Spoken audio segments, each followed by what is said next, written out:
alone. Leave those babies alone. Leave those babies alone. Leave the babies alone. Leave the babies alone.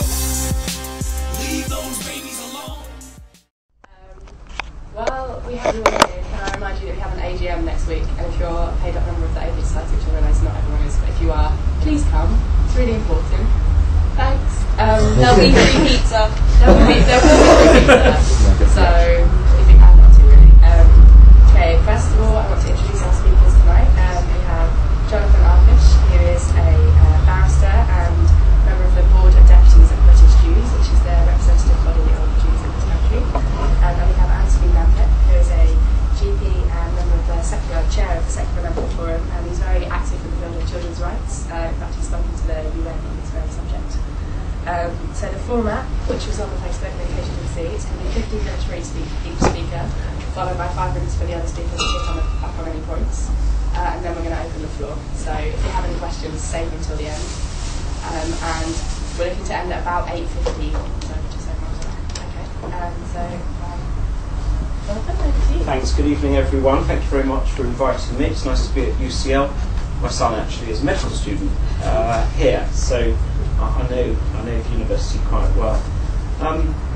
I'm proud to call myself a member of the Jewish faith, a very ancient faith, one of the world's oldest. Many of you will know something about it. The Jewish faith is sometimes said to be not so much a religion as a way of life. And that's true insofar as the customs, the traditions, the values of Judaism, which were first set out in what we call the Bible, are a set of precepts about all sorts of areas of life, going far beyond what a supreme being, God for want of a better term, might look like. In fact, the Bible says almost nothing about that. It's much more gutsy, practical stuff about how we live, how we treat other people, how we treat our animals, what we're allowed to eat and what we're not allowed to eat, and where we are allowed to eat food that comes from an animal, how we kill the animal in a humane way. The rules of the faith, or the customs or the values, are infused by ethical and humane considerations. And it's a way of life which I follow because I was born into it, and not because anybody tells me to follow it, but because I want to follow it, because I believe it is a decent way of life, not the only decent way of life. There are plenty of others, but it's a tradition that has continued unbroken for 4,000 years, and I'm proud to be the inheritor of that tradition, and I would like my children and my family to inherit it after me and to carry it on so that the values are continued. And I believe that Judaism, along with many other ways of life, both religious and non-religious, have given enormous amounts to the world. Now, one of the rules of Judaism, as of course you know, and indeed one of the rules of another world's great religion, Islam, is the commandment to circumcise one's sons. I emphasise in Judaism it's about boys, and only boys, at the age of 8 days. God commanded Abraham to circumcise his son quite early on in Genesis, and the commandment is that is what you shall do with your baby sons. No reason is given, and no reason is in fact given for most of the precepts in the Bible. I keep, and I chose to keep, that precept as I choose to keep other precepts because I wanted to keep it, and not because anybody told me to keep it. It is possible as a Jew to say, well, I want to keep this but I don't want to keep that, and some Jews undoubtedly do that to some extent. Perhaps we all make choices, some things we keep more rigorously than others, like the Sabbath. But the fact is that in Jewish history, the precept, the custom, the value of Brit Milah, as we call circumcision, that is to say, it's a covenant. It's a Brit, because that was the words of the commandment, you shall keep my covenant. It's a promise between man and God. That is what my faith tells me, and it's what I choose to believe. And I personally think that if you are a consistent member of the faith, then while you are free to choose how you keep the faith, I think it seems to me to be more logical, and it appeals to me most, to keep all the rules of the faith that I possibly can. So what about Brit Milah in Judaism? It is done at 8 days old, as I said. It is a safe and a simple procedure. It is carried out by someone who in a Jewish tradition has to be specialised, specially trained, and has to be regulated. In fact, although the Board of Deputies is very old in Anglo-Jewry, having been founded in 1760, the society concerned with Brit Milah, quaintly called the Initiation Society, was actually founded earlier than that, in 1752. And it has regulated those who carry out circumcision in the Jewish religion ever since. So you can imagine how much heavy custom and practice and regulation and sophistication there is in that. Many of Jewish people who do Brit Milah are medically qualified, are doctors. Indeed, I can tell you, if you didn't already know, many of the royal family are circumcised by tradition, and a very well-known doctor called Dr. Snowman, in fact, circumcised Prince Charles, and he also circumcised me, but we haven't compared, but I dare say that probably the end result is pretty similar, but I decided not to bring any slides about it. In the Jewish community, complications arising from Brit Milah are virtually unknown because of the high standards. I absolutely believe that when Brit Milah is carried out, whether it's within the customs of a faith, such as Jewish faith, or whether it is carried out in any other context, it needs to be carried out to the highest possible standard of skill, of care, and in a way that the person who does it is informed by all the potential complications that any surgical procedure can involve, and must be highly trained and must be regulated and re-evaluated at regular times, and that is indeed how we do it in the Jewish community. Now, of course, I absolutely understand, particularly in the atheist, secularist and humanist society here, that many of you will have arguments against circumcision, and I just want to address them briefly. I absolutely appreciate that we come from very different starting points, and I'm here just to share mine with you, and I respect yours. One of the key objections against, that I anticipate Antony will mention, is that it's fine for us to believe this, but is it right that we impose this procedure on a neonatal child who isn't old enough, clearly, to make the decision for himself? Is it right that the procedure is then, to all intents and purposes, irreversible, and the child then grows up with that appearance and he's stuck with it? Well, my answer to that is, and I accept the force of the point, that there are many things that we decide for our children. We decide things like vaccinations, which can also have an irreparable effect. We decide things like medical procedures, if they need them, and it's a question about it. It's not always absolutely straightforward. We have to make that decision on their behalf. More commonly, we decide whether to have their ears pierced or other things of that nature. We make those decisions. In the case of the faith, we make decisions for them about what faith to bring them up in, And of course, if you're atheist, you also make a decision about not bringing them up in any faith. In the case of circumcision, there is another practical reason why. The common argument is, well, let the son decide when he's old enough to do so. Might be 14, might be 18, whatever it is.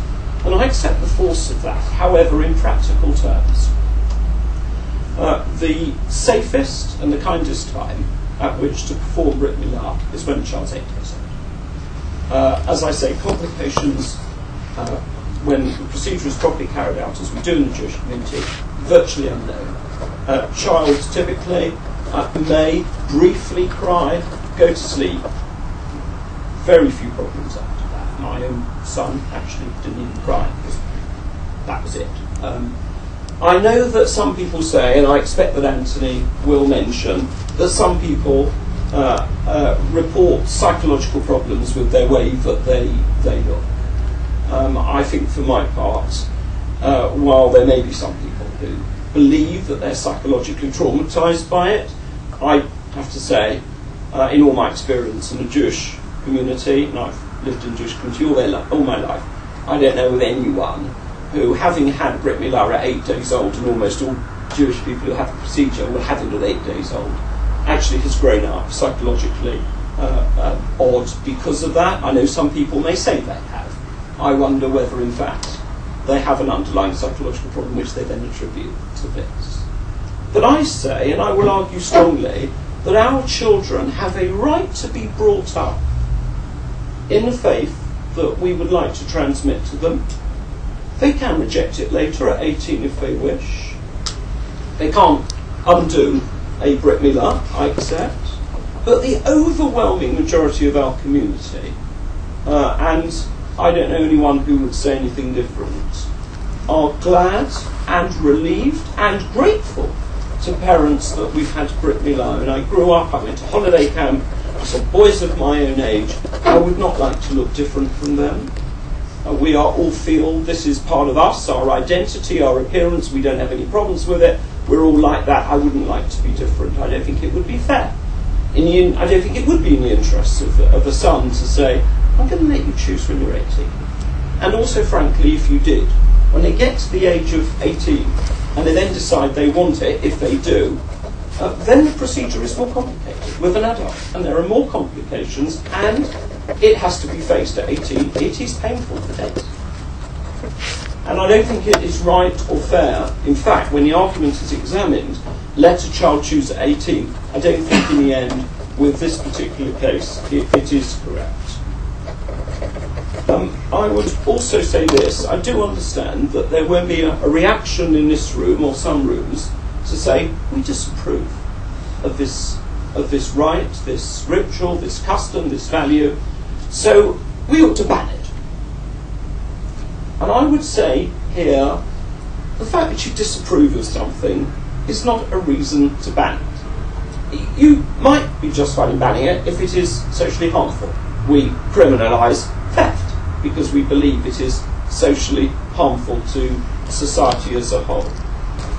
We don't ban cigarette smoking, although it's proven to cause damage to health. We try to regulate it. I have no problem with having rules that regulate a Brit Milah, circumcision, in any context, to make it safe. Indeed, if we thought of those rules, we applied them right from the word go. But banning something you disapprove of is actually taking away someone's rights to believe what they wish to believe. It is not a fair way to run a society, to stop things do you disapprove of. I mean, many people here might disapprove of going to church. Would you ban going to church? Would you ban giving a child an education that his parents want him to have? I say you shouldn't unless you can prove that it is harmful to society as a whole. 4,000 years of Jewish tradition, almost similar amount of years of Muslim tradition, and many other traditions around the world.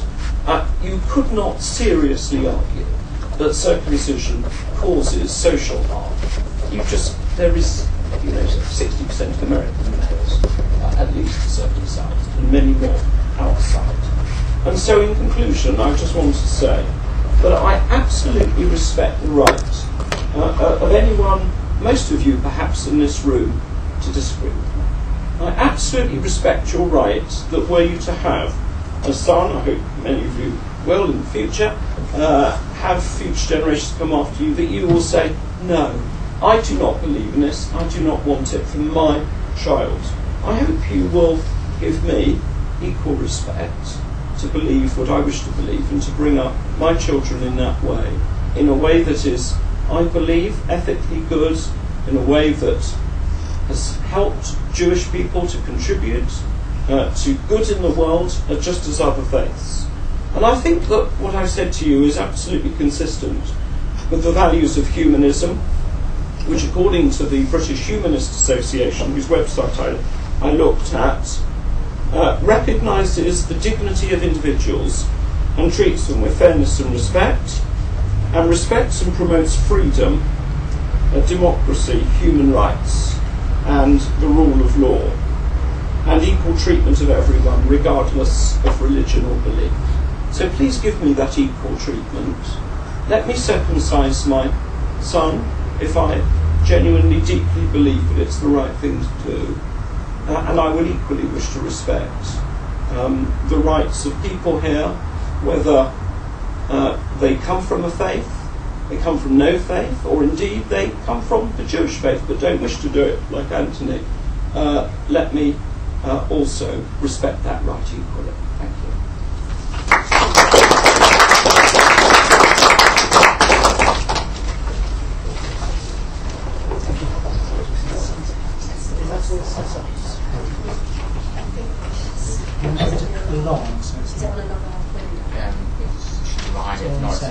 Am I right standing here?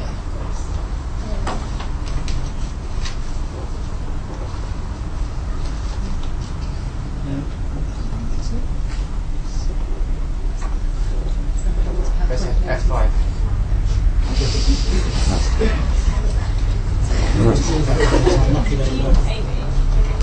Yes. Thank you. Do you want to take your 5 minutes first and then? No.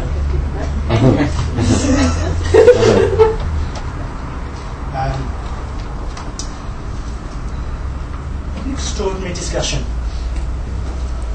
Is it reasonable to surgically remove one of the most sensitive, erogenous parts of a normal, healthy penis? Surely the most intimate part of a man's body, and the part which can never be replaced once it's been removed. And is it acceptable to do this to a child who's not yet formed his own values and beliefs? Before he can consent, dissent or resist? And to do this primarily to satisfy other people's personal values or religious beliefs? No. So what's going on? There seems to be some confusion around parents' rights. Yes, parents have the right to decide how best to bring up their children. And these rights are limited by the imperative to protect and to safeguard their children. Parents do not own their child's body. Rather, the child is in the parents' or guardian's safekeeping until they're sufficiently mature to make their own decisions. Child protection or child safeguarding is defined as all agencies taking all reasonable measures to ensure that the risks of harm to children's welfare are minimised. And the lesson from repeated child protection tragedies has been to keep your eye on the child, to remain focused on the child. Victoria Climbier, Becky P, Christy Bamu. Obvious may be, it's so often abandoned at the altar of religious parents and their so-called religious or cultural requirements. Prayer rather than medication, driving out demons, ritual genital cutting. It's often argued by those in favour of ritual circumcision, and as Jonathan has done, that parents have the right to procure circumcision in much the same way as they decide which school to send them to, whether to baptise them, and the favourite comparator, whether or not to vaccinate their child. Baptism, splashing a little bit of water on someone. Childhood immunisation is an intervention that cannot wait until adulthood, and one with overwhelming evidence of protection from serious childhood diseases, such as measles and tetanus, it does not remove body parts. Doctors too have responsibilities towards our patients. The UK Doctors Regulatory Body, the GMC, issues guidance to doctors on all aspects of our work. And wherever you look in GMC guidance, you'll find the same first words. Make the care of your patient your first concern. And from medical school, we're also taught, first, do no harm. And these vitally important concepts place on doctors an onus of responsibility to ensure that our actions don't make things worse for our patients, and that we keep the patient in our sights at all times. And GMC guidance on child protection issued last September reflected growing concerns about religious or cultural harm from parents. Doctors are now advised that in some cases it may be difficult to identify where parents' freedom to bring up their children in line with their religious and cultural practices or beliefs becomes a cause for concern about a child's or young person's physical or emotional well-being. And the very foundations of medical ethics rest on 4 key principles. Autonomy, the right of an individual person to decide for him or herself what happens to his or her own body. Beneficence, doing what's best for the patient. Non-maleficence, not causing unnecessary harm. And justice. And the principle of personal autonomy is now embedded as a core feature of GMC guidance. And about young people, the GMC says this: maximise children and young people's opportunities and their ability to make decisions for themselves. And yes, personal autonomy reaches a boundary where someone else stands to be harmed. And isn't that the very nub of this issue? Specious arguments from religious or cultural leaders that the rights and autonomy of religious people are under threat when they can't cut someone else's body distort the very concept of rights and autonomy appertaining to the child. The right to hold the religious view is one thing. The right to express it cannot and must not be absolute. Cultural or religious demands should be at least as restrained as those of an individual, if not more so, as group mentality of adults wielding enormous power over infants and small children is demonstrably more likely to cause significant harm than one person's choice about what he does with his own body. Excuse the biblical imagery. If autonomy is to be limited, as it must, by its impact on other people, then religions and cultures would do well to abide by the same civil values that the rest of us do. The constraints on personal autonomy should never be used by people claiming cultural autonomy to justify the forced removal of healthy body parts from non-consenting people. Now, listening to religious discourse with circumcision in mind, you might be forgiven for thinking that everyone born into a culture will stay in it. This is patently not the case.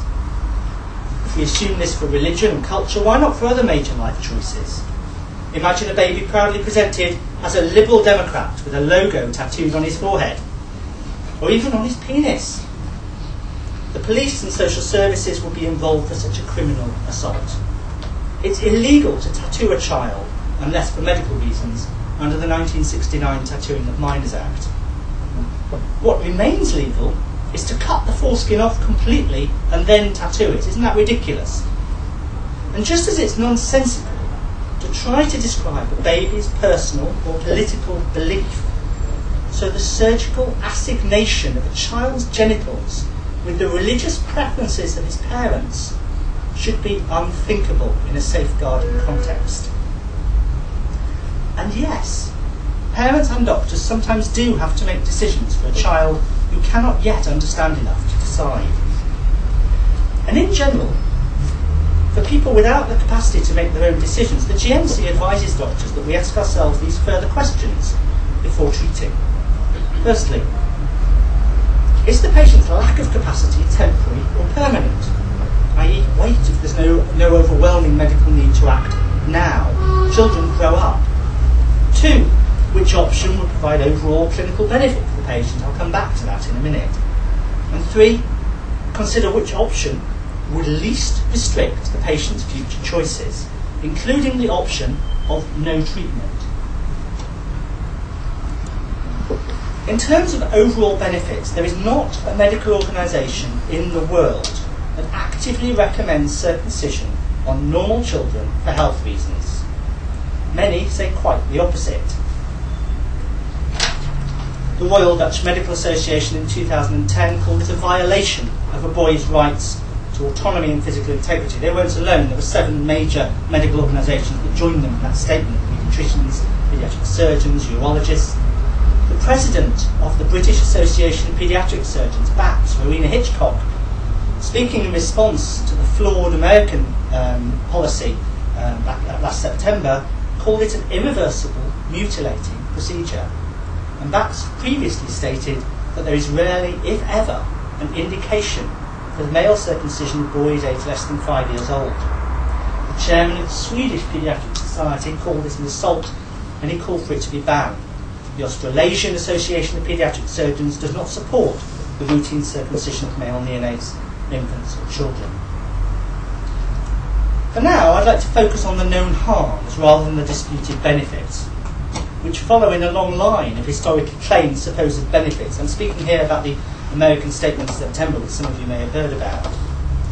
But foremost amongst the supposed benefits of circumcision have been attempts to limit onanism, masturbation, because the reduction in sensitivity was known even by the eminent Jewish sage Maimonides in the 12th century, and it was championed by him. So what is the harm? Often claimed to be a minor procedure of little or no consequence.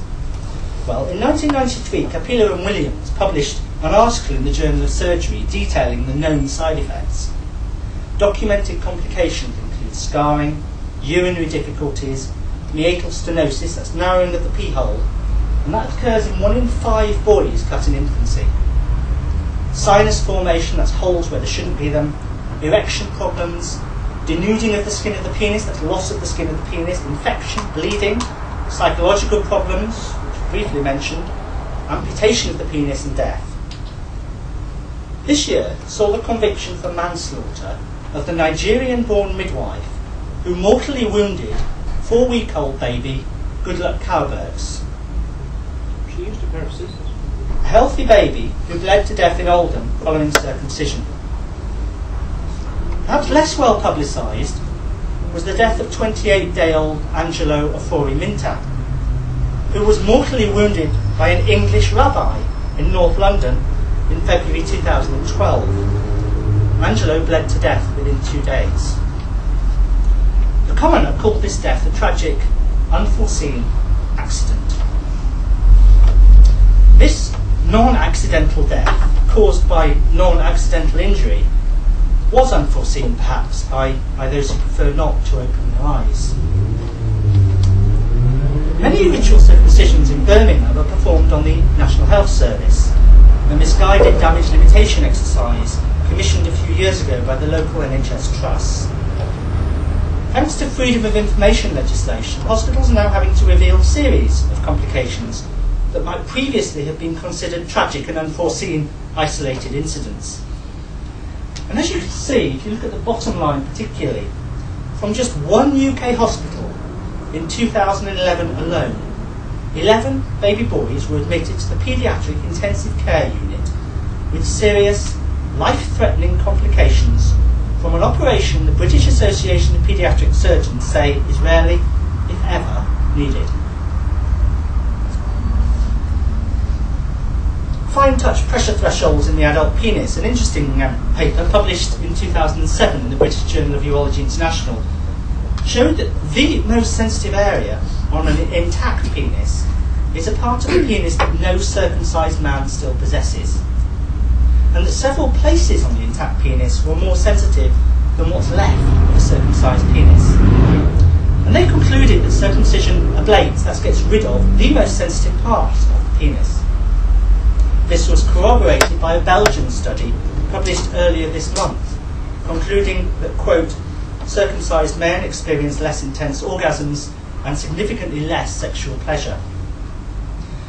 The foreskin is highly specialised tissue that glides over the glands during penetration and offers protection to the glands, initially from urine and faeces in the nappy, then from infection and trauma and friction, and often remains naturally attached to the glands until puberty, unless it's forcibly removed.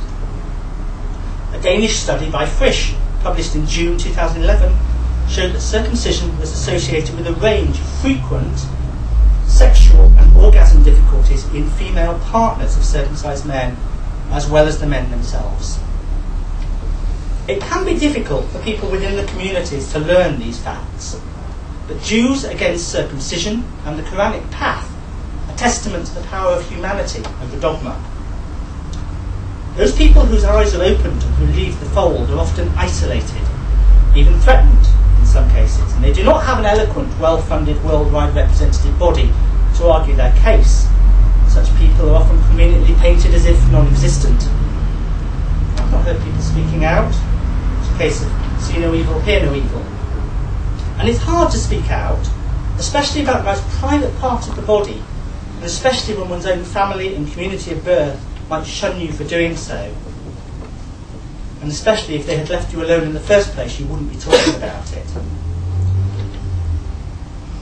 In November 2009, a 20-year-old man started legal proceedings against the GP who had performed a botched circumcision on him as an infant for his parents' religious views. A senior London urologist examined him and documented that he had meatal stenosis, it's narrowing of the pee hole. He had dysuria, that's pain every time he wheezes. He had abrasive pain. He had tight circumcision. He had a sinus, it's a hole, and he had asymmetric scarring causing a bend in his penis. And the urologist told him that he had no case for medical negligence, because this level of damage was fairly routine.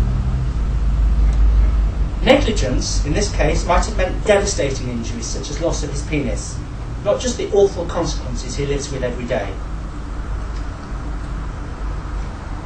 Articles 14, 19 and 24 of the UN Convention on the Rights of the Child, a convention signed by every country in the world except Somalia and the USA, state that parties shall respect the right of the child to freedom of thought, conscience and religion.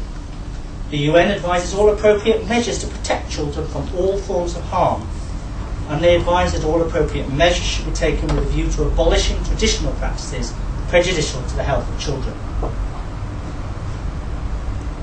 Blinded by religious precepts and concepts and privilege, we can lose sight of the child and the adult the child will become. It really is very simple. Parents have the right and responsibility to guide their children, stopping short of physical or emotional injury. Doctors must stay their hand unless there is consent or an imperative to act quickly. Normal genitals do not need surgery. The best prevention for non-accidental injury is to refrain from deliberately cutting normal people's bodies, particularly those who most need protection from adults with a knife in one hand and the Bible in the other. Thank you.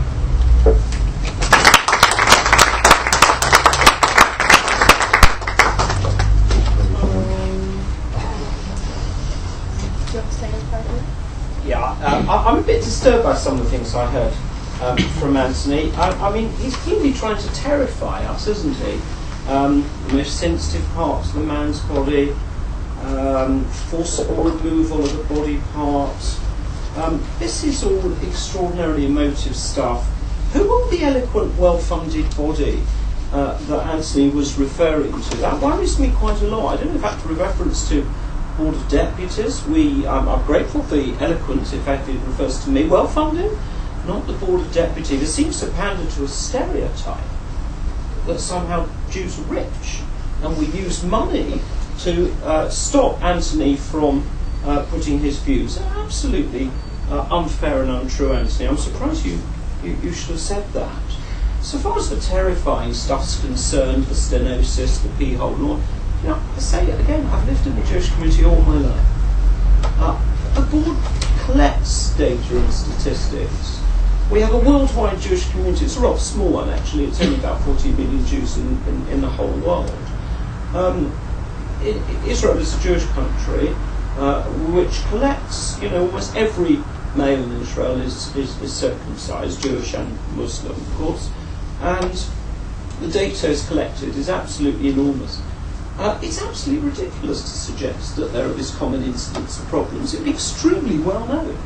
In fact, it doesn't happen. Let me give you some real facts now. Tony might have mentioned. He presented you with a selection of particular viewpoints in the medical world. I could present you with a selection of plenty of others that approve circumcision. I accept straight away it's not needed. We don't argue that it's needed, so that's the wrong argument. The World Health Organization have said that 1/3 of all the males in the world, 1/3, are circumcised. Are we seriously to say that the incidence of problems is so great that somehow nobody's ever heard of this? The American Pediatric Association last autumn came out with a report that said that it was a practice that could be commended, had a number of health benefits. The incidence of AIDS, this is also the World Health Organization, in men who've been circumcised is drastically low. Drastically low. I don't follow circumcision because of those health benefits, but the facts are there are health benefits, and you can mount an equal case to say that. And finally, I'm quite surprised. The one thing he didn't mention to you was that his own professional body, his own professional regulator, that is both the BMA and the GMC, have guidance on circumcision. And both of them say that the ethical and religious values are also important, and there is nothing wrong with any doctor acting as a person who carries out a circumcision, and that these values are of equal importance to any medical matters there might be. That is the state of play for doctors like Antony. And views which he's quoted are minority views, and I respect them and people are entitled to them, but they're not the whole picture. And finally, Antony says we should make decisions for ourselves, and I agree with him. I want to make decisions for myself. I want to make decisions for my children who are not old enough to make those decisions. I'm absolutely pleased and relieved that I was spared from having a circumcision at 18, and I had it at the kindest possible time of 8 days. And before we talk about any more emotive medical conditions, let me say, as a society, we tolerate some drug taking. We tolerate smoking. Known serious harm costing our health service vast amounts of money, and we don't ban it. So for heaven's sake, let's keep this in proportion, and let's treat circumcision with a degree of rationality and not come out with all this emotive stuff that's just designed apparently to terrify you into submission. Thank you. Yes. Come on.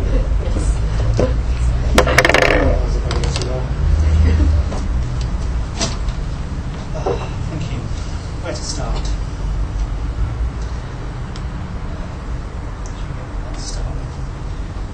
Tradition and culture, the argument from ages. The good thing about scientific progress is that we evolve, we change.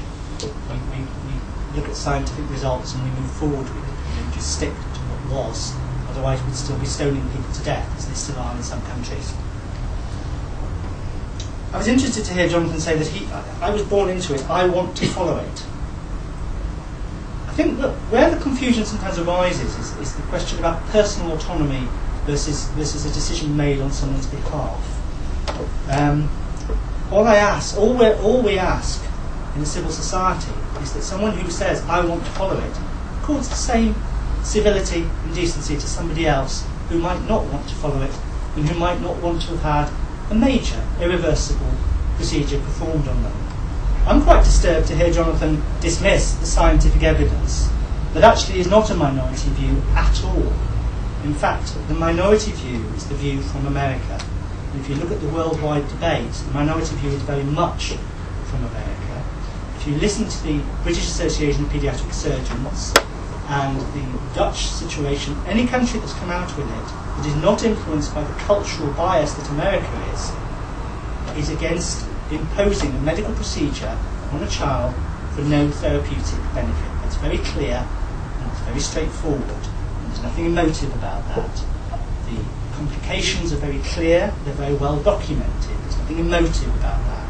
It just so happens they're very serious, so I mention them in a serious way because I think they are very serious, and I know a lot of men personally who have been seriously harmed by those, and whose psychological problems are very real and they exist because they have difficulty with their sex life, something they didn't wish to have, they didn't ask to have put on them.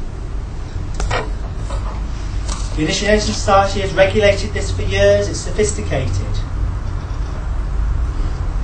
Perhaps that's why the Jewish tradition has a tradition that if 3 babies die from circumcision, then you don't have to circumcise the 4th one. Babies do die. They're often called isolated isolated incidents. The argument that it's safest to do on a child is simply because children don't complain, and the people who are doing the operation on the child usually make sure that they don't. Who records it? The people, the morals who go out and do this. Where are the records kept? As a doctor, if I perform the most minor surgery, I have to keep records of everything I do. I don't read reports of Morel's operations and their follow-up, long-term, short-term, of circumcision. That's why it's very easy to say it's safest to do it on the child, whose foreskin is often attached to the glands, and by pulling it off, it actually causes trauma to the gland's penis, the head. I think some more of this maybe should come out in the discussion rather than me just going on. But I will respond to Jonathan's point about the illusion that I was making some sort of anti-Semitic remark, which is extraordinary considering he chose to mention my background. Mila UK is an organisation that was started in autumn that was deliberately set up to challenge the sudden opening people's eyes to the problems that circumcision would cause when a district judge in Cologne in June ruled that it was unlawful. Sadly, Angela Merkel has not had the courage to run with that. The BMA, one other thing, the BMA actually has said very clearly that since the introduction of the Human Rights Act, it may well be illegal, and they're waiting to see what will happen. And I'm still trying every year to get this debated at the BMA conference, hoping to get it debated again this year for the first time in many, many years. I think I'll stop there, and I'll be happy to discuss things. Do you stay there? No, I'll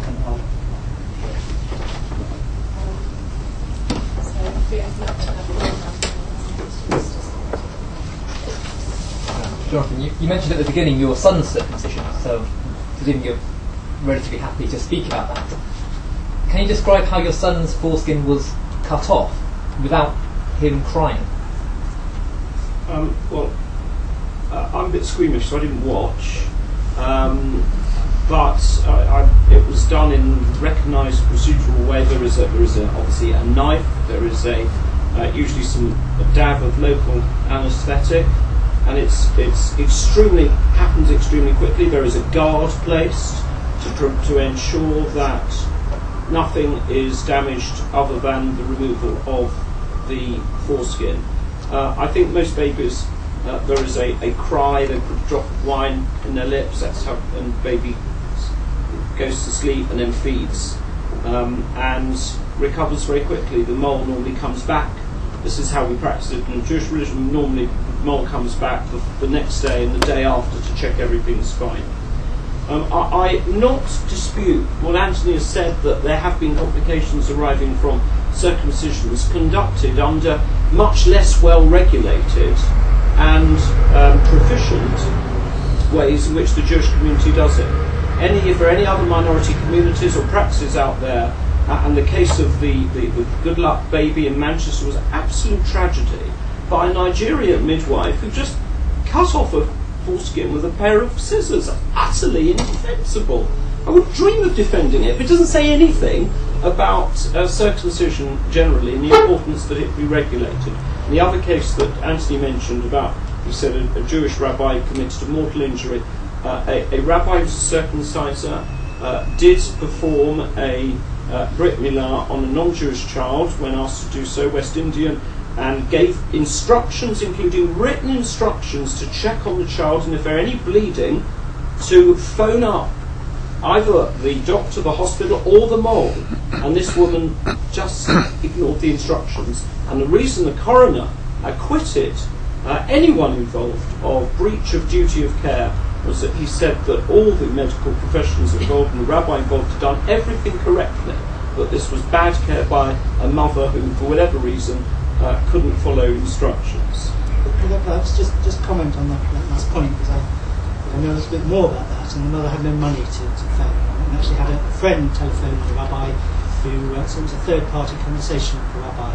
As a doctor who performed minor surgery, I found that indefensible, but clearly the coroner didn't. There was a case of Amitai Moshe, another baby boy who died from circumcision. I'm not pointing a finger at an individual person for particular medical negligence. The issue is that taking a knife to a normal child's body exposes them to risk that they don't need to have. And that's what we're talking about. So all these claims that it's minor, we've never heard of an incident of problem, it just simply doesn't stack up to the facts. I didn't say there was no incident problem, I said that complications in the Jewish community are extremely rare. Amitai Moshe died straight after Brit Milah.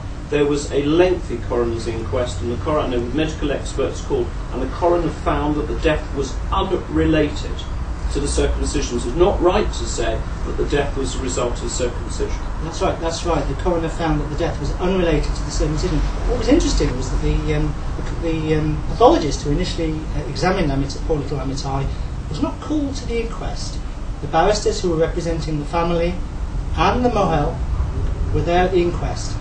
There was nobody representing a child who did not need surgery. Nobody. The people involved were there representing people who clearly didn't want to create a fuss, and so it probably wouldn't be kind to... Well, the parents were there. They had their own legal advisors who absolutely wanted answers to questions, and they were entirely justified. And the parents went on to circumcise their next child. Next question. You're talking about harm. Speak up as well. Minimising harm to the child's welfare. What do you include in child's welfare? Do you also include the fact that when they grow up they would have preferred, most likely, to have had it when they were younger? I think that's... Is it just physical welfare or also their religious so-called welfare? I think there's a world of difference between removing a body part from someone and then saying, well, we think you probably would want it, but you don't have an option later on to change it, to bringing someone up in a faith, or baptising them, or doing all sorts of other decisions. This is a major, irreversible decision. There's all sorts of things you can do to a child to bring them up within your faith and within your religion, which I wouldn't object to. I might disagree with it, but I wouldn't object to it. Removing a body part from someone is something it's inconceivable if it weren't already happening, and I stood up in front of you today to say, right, I've got this new idea, we're going to chop off a bit of a child's genitals when they're born. I just wonder what the reaction might be. Andrew, if the procedure was banned, do you think that there could be potentially more complications because it might still happen? Probably would still happen. Well, we've got an excellent example, haven't we, in FGM, which has been illegal for 27 years, not 27, 1980 numbers now, and not a single prosecution, not a single conviction. So I think there are real difficulties when you make things illegal, but it doesn't mean you should not make things illegal. I personally think taking a knife to a normal child's genitals is unthinkable.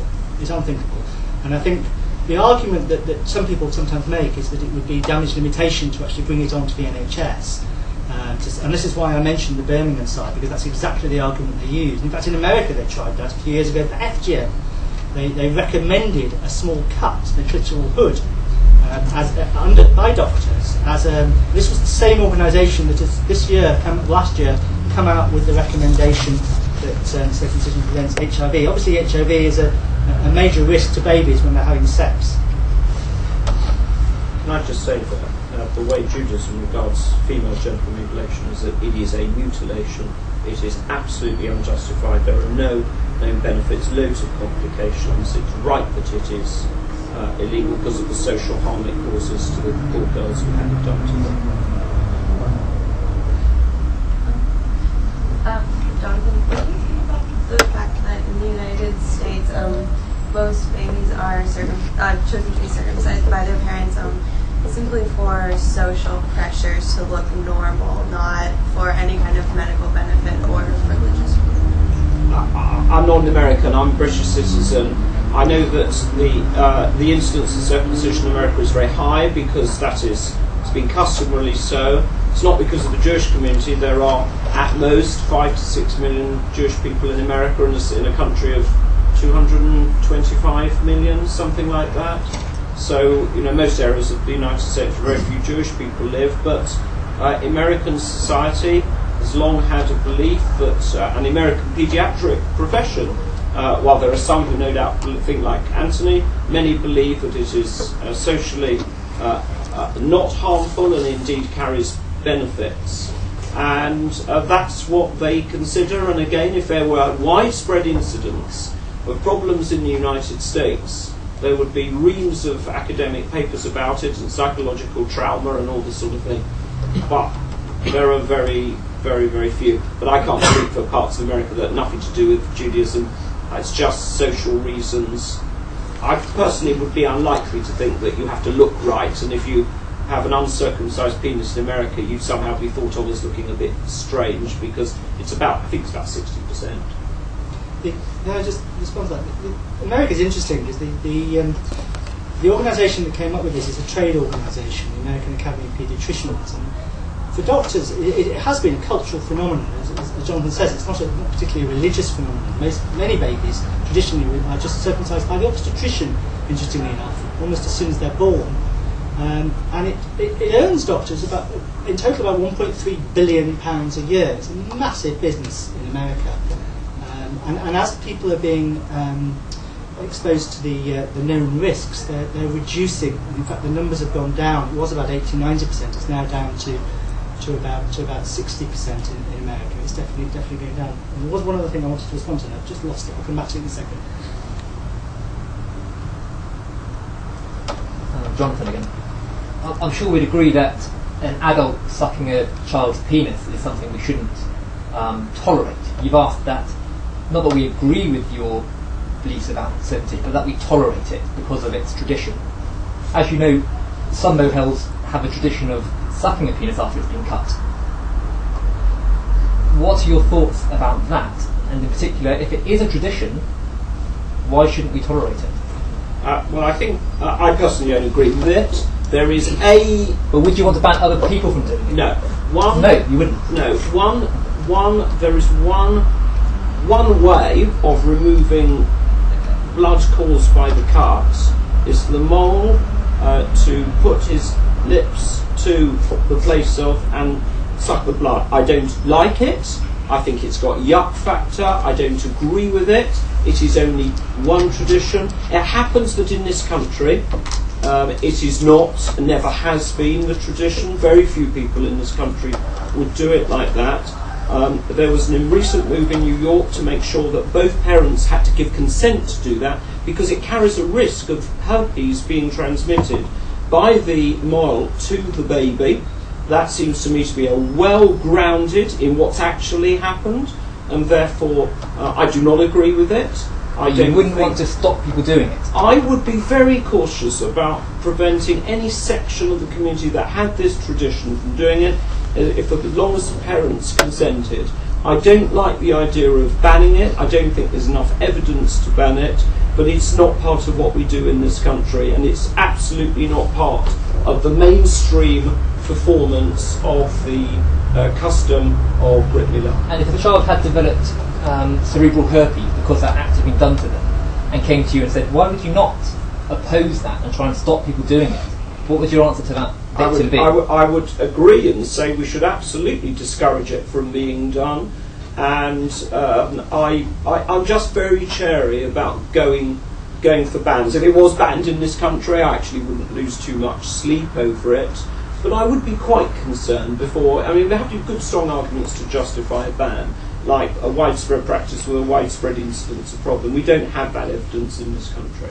But if it was banned, it wouldn't stop Brit Mila at all. Can I just come back, and the thing I forgot to say, when we were talking about the AAP, the American Academy of Paediatricians, Jonathan said if there was evidence of deaths, then we'd all know about it. What's interesting is that the one organisation that actually promotes circumcision, that Jonathan quoted as helping against HIV, actually excluded from their comprehensive study any mention of death. There are about 200 deaths a year in America from circumcision, directly attributed to the circumcision. They're actually on the death certificate, circumcision, as opposed to in Britain where people jump through hoops not to put it on the death certificate. But in America they put it there, and yet they excluded that because they chose very carefully what evidence they were going to put within their report. And just coming back on this Mitzvah B'Pam, I'm intrigued because I think this actually highlights a very big issue here, that we have circumcision in the UK that's completely under the radar.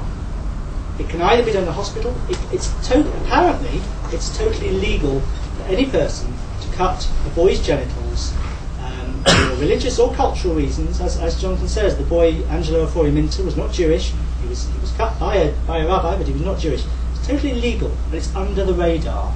And as Jonathan says, there are men now sucking boys' penises after cutting them in the UK in 2013.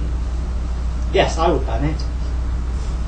I'm very against unregulated Brickman. I think it absolutely should be regulated.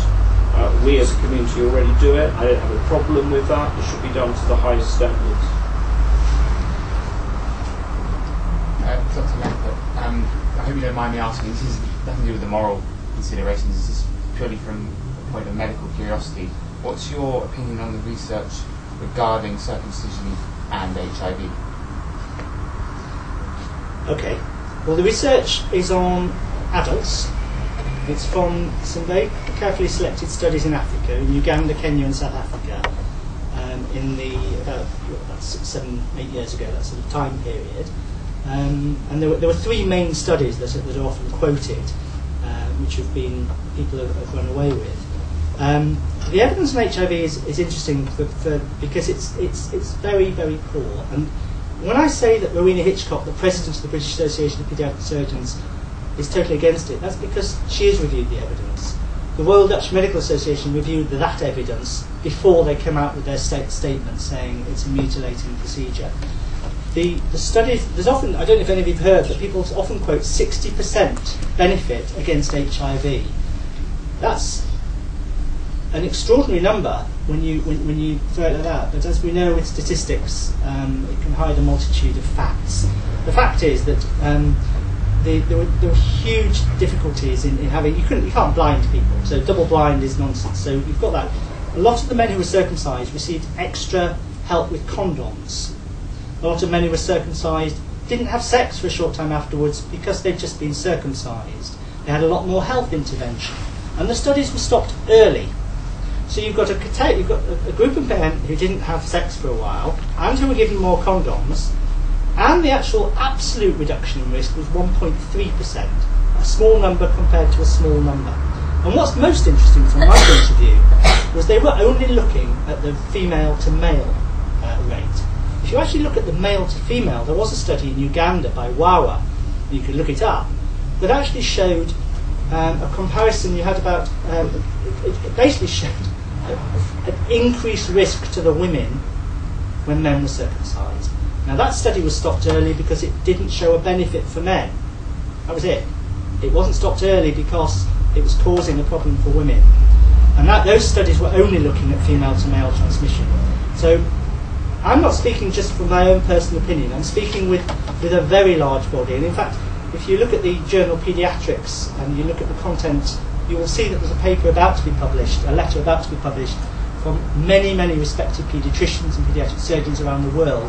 And the title is Cultural Bias in the AAP Statement, because basically that's precisely what it was.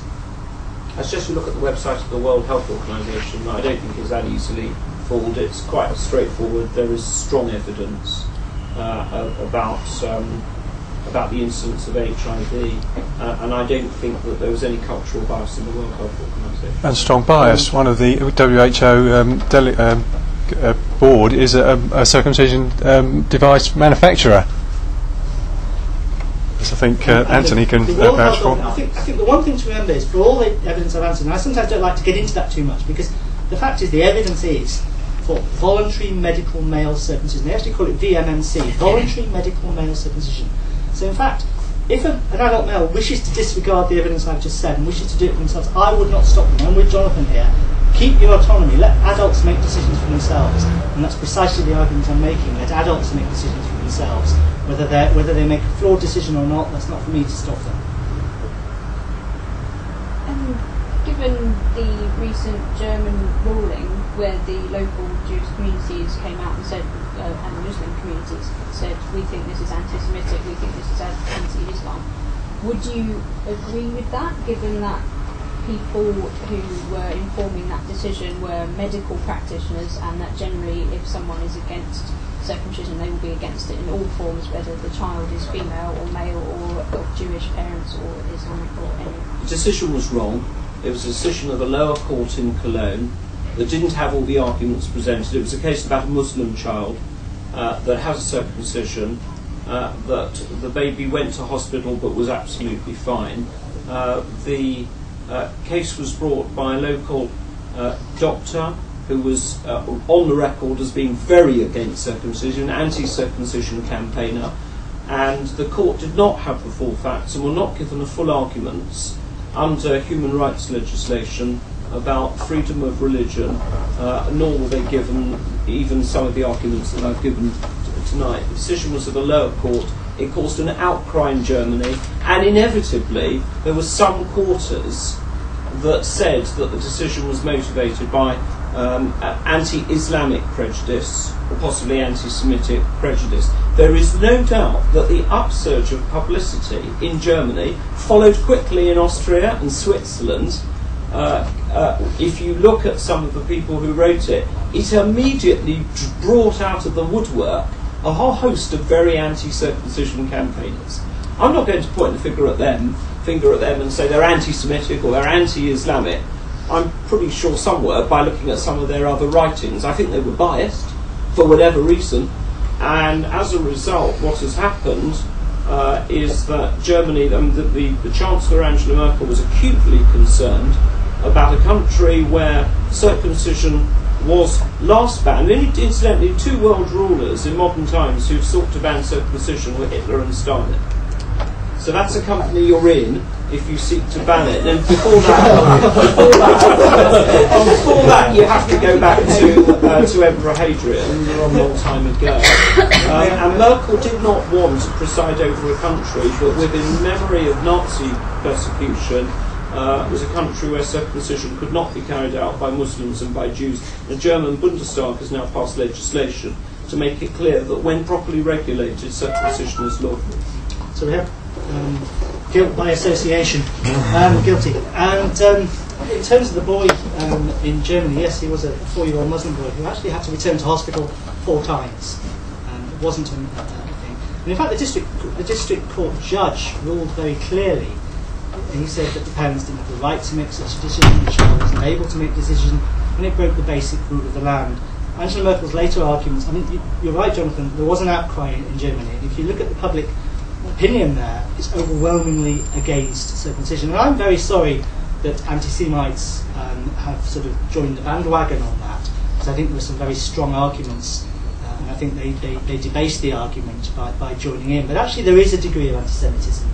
And I think the anti-Semitism, and it's casual anti-Semitism, and it's what I worry about most, is the anti-Semitism of many people I meet in this country and other countries who say it's their children, we don't need to worry about it. These children born deserve the same rights and respect that everybody else's children deserve. Hear, hear. There's no place for anti-Semitism whatsoever. We've got time for maybe 1 or 2 more questions. Can I pop a quick observation in, Jonathan? I noticed you say you entirely agree with the criminalisation of theft. So, but at the same time, you think it's okay to thieve a part of someone's body? Well, a parent who makes a decision on behalf of their child, because the child is too young to make that decision, I think is entitled to do that, just as a parent is entitled to allow a child to have their ears pierced, or possibly to have some tattoo. There's also theft going on there. But I think the parent is entitled to make that decision. A child can be vaccinated, and if you're very unlucky, you can be one of those percentage of children who are harmed by vaccinations. That's much more direct harm than theft. So I don't call it theft. I think that's an emotive way of describing it. But I respect your right to believe that if you want, as long as you equally respect my right to perform that, to authorise that, or that procedure being carried on my child. But it's his body, and you think it's okay for you to deprive him of part of his body that he was born with, and which evolution evolved over millions of millennia, and the fact that he was born to you, and you are of the Jewish faith, that's fine. Yes, I Cut do. part of his body off. Yes, I do, and I respect your right to disagree with me. If you don't respect his right, though, well, to disagree with you, because you've got no choice. As I said earlier, he has no choice. He's too young to have a choice. But speaking personally, I'm absolute, and I know that everyone I know in the Jewish community feels the same way.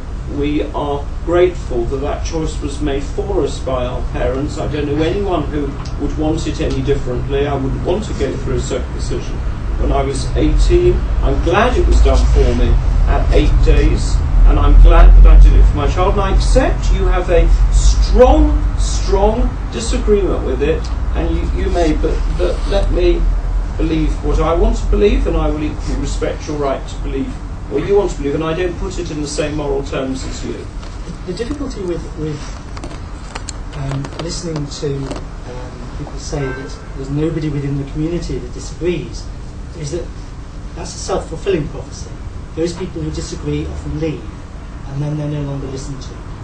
You chose to mention my heritage. I disagree with you. And yet I hear many people say, I've never met anyone who disagrees with me from within the community. That's true. And yet there are people within the community who disagree.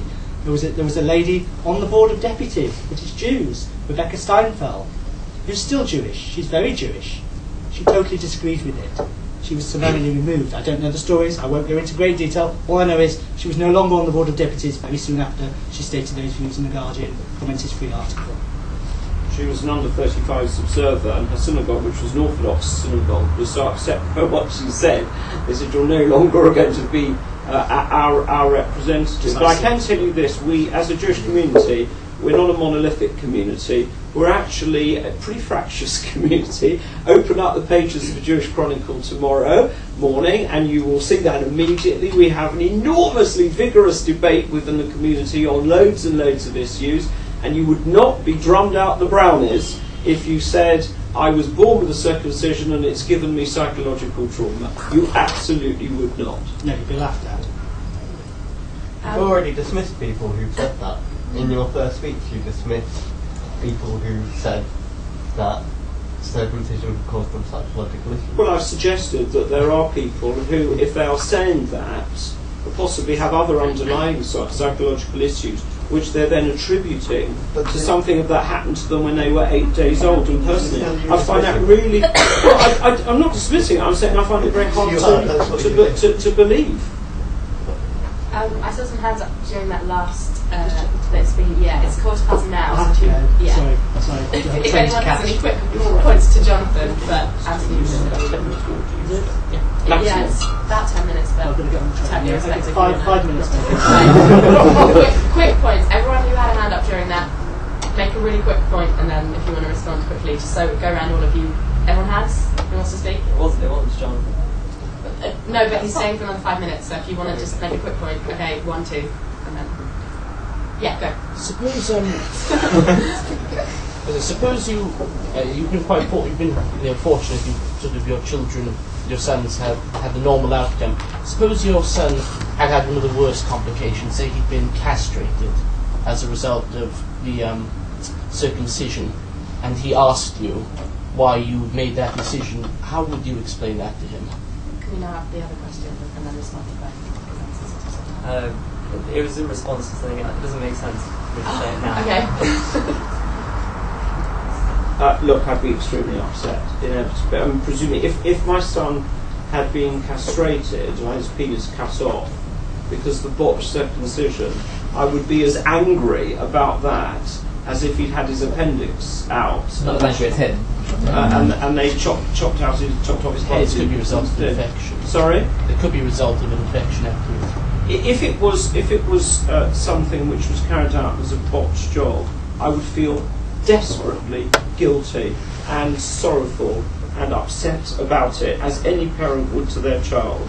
If my child said to me, but Dad, why did you choose to circumcise me? You wouldn't have exposed me to that risk. I think I would say, I consciously exposed you to such risk as there was. I went to the most reputable, as I did, person with a fantastic reputation, and what happened was wrong and it shouldn't have happened, but I probably would make the same choice again. I appreciate you might find that hard to understand, but I would make it for the reasons that I've already given, that I believe in it. And if it was a case where serious amounts of complications happened, I might have a rethink, but that's not our experience. Well, that's fine. You recognise there is a risk? Perhaps I could just have... You carry on. You recognise there is a risk then? I recognise that with any procedure, including a vaccination or pierced ears or all sorts of decisions we make for our children, I recognise that there is a risk. I recognise that also, I hope you do, if you bring up your child with no faith, that the child may later not have a faith, and that also may be a risk to the child. It may be a mental or a cultural risk. So, I don't believe in bringing up my child with no values at all. I believe in bringing them up with the values that I have. It's a dichotomy, isn't it? No faith and no values. That's, I don't think that's... No, not necessarily. But I mean, we all make these decisions for our children, and some of them involve risk. Look, I have to accept occasionally when I drive on the motorway with my child on the back, occasionally I exceed the speed limit. I hold up my hands to that. Can I just say and that involves risk. Am I the only one? Can I just comment before I go? I think it's very easy to talk about risks versus benefits in isolation. Risks and benefits in anything I do as a qualified doctor are in the context of a therapeutic intervention. At no point is it acceptable for me to expose someone to risk in medicine by cutting, taking a knife to their body. It is not a therapeutic intervention unless it's something that an adult is consenting to. End of. And I do have to go. Thank you to my speakers.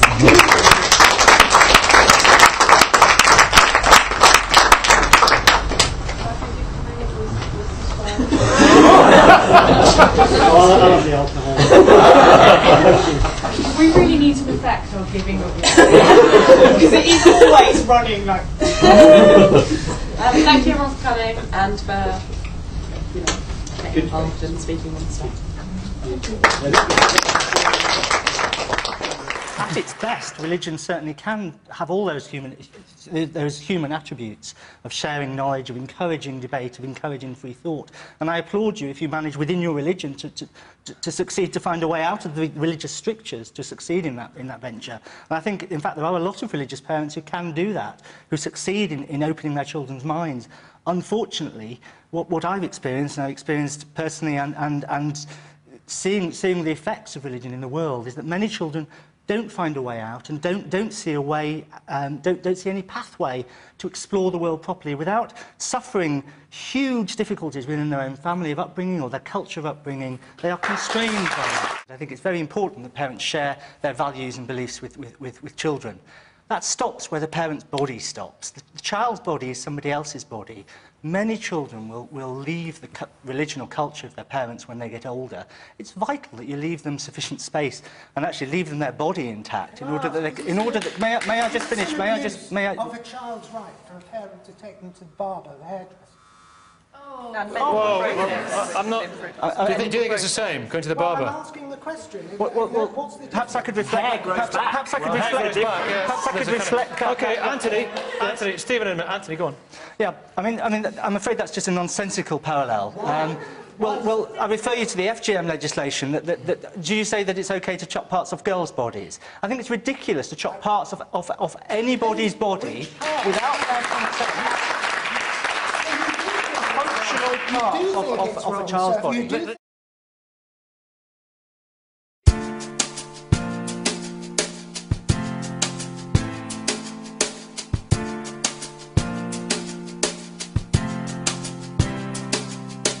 Day after day, I just sit here and wait for a word that the babies are okay. But it seems as if that day is far away. So day after day, I just hope and I pray. Why did I have to find out this way? What the hell is